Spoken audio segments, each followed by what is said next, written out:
So I'm on pins and needles. I'm sensing today's Harbaugh day, one way or another. What do you think?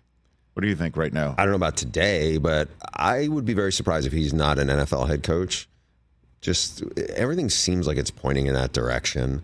From what I did hear, that like the interviews apparently have gone pretty well. Yes, at least that's how his camp feels about it. We're hearing, money's not an issue. That the Chargers are ready to cough up, not just for him, but what he would want his staff to be paid, and everything else that you pointed out that needs to go along with his program.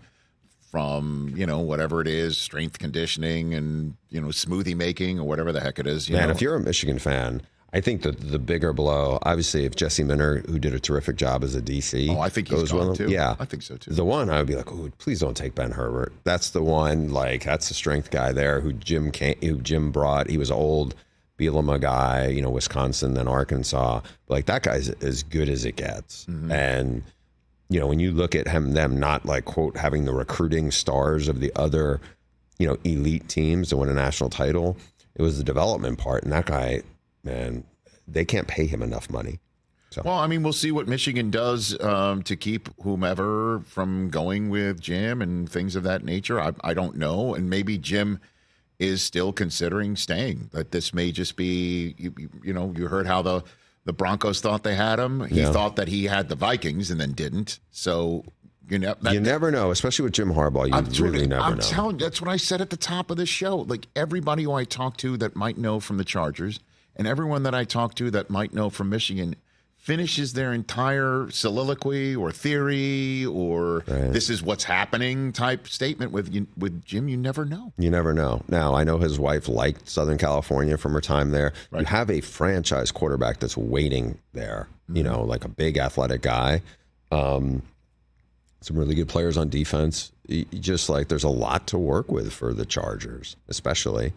Obviously the Falcons would have, no quarterback. I don't know if that would be attractive to go say, hey, all right, well, I can bring in J.J. McCarthy and move up to get him if I believe he's that guy. I don't know.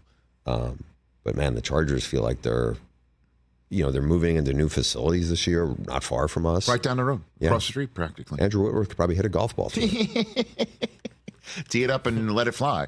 What would a coaching search at Michigan look like with Harbaugh gone? Is it just as simple as Sharon Moore, here's a new contract? I think it is. And I wrote about this on The Athletic the other day, the only thing that I think could give them a little hesitation is if there's anything that's been uncovered related to the NCAA investigations. I don't think that's going to be something that will be a deterrent. I could see them saying, hey, it's Michigan, we're going to do a full coaching search.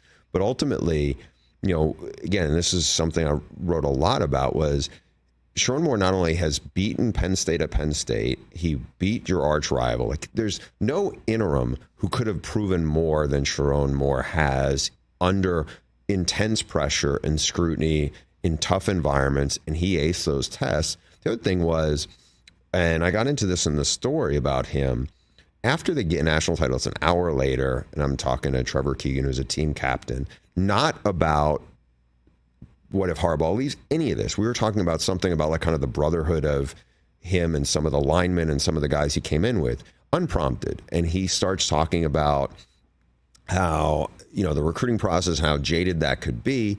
And when he was a freshman and he did not basically stopped loving football, going in, kind of had this feelings about going into Schembechler Hall when he was a young player and everything in the building. And then all of a sudden he goes, Sharon Moore, basically made him love football again and completely flipped everything for him.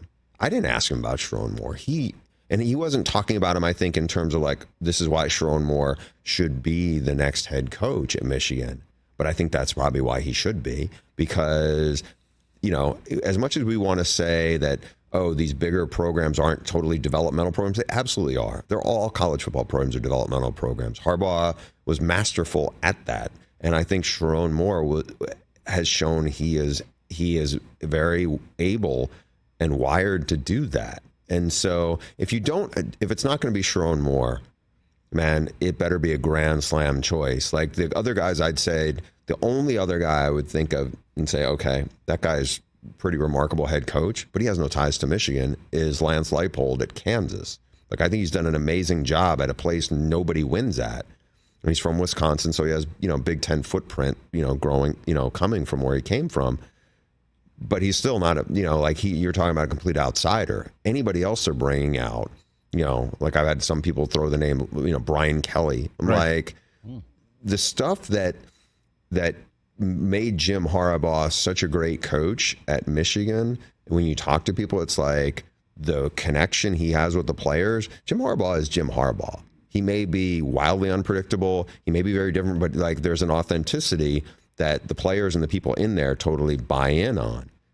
Bringing in Brian Kelly after the guy who's totally authentic and that lands with people and resonates with them, it seems like you'd almost have the polar opposite. Where you'd have a salesman component to it. Are you saying Brian Kelly would not pronounce the word family differently when he? How do they say it in well, but he would know. I mean, he was a former Central coach. And not only that, he was at Lake Superior State for a long time. In the area as well. I mean, he's got deep ties around the Midwest.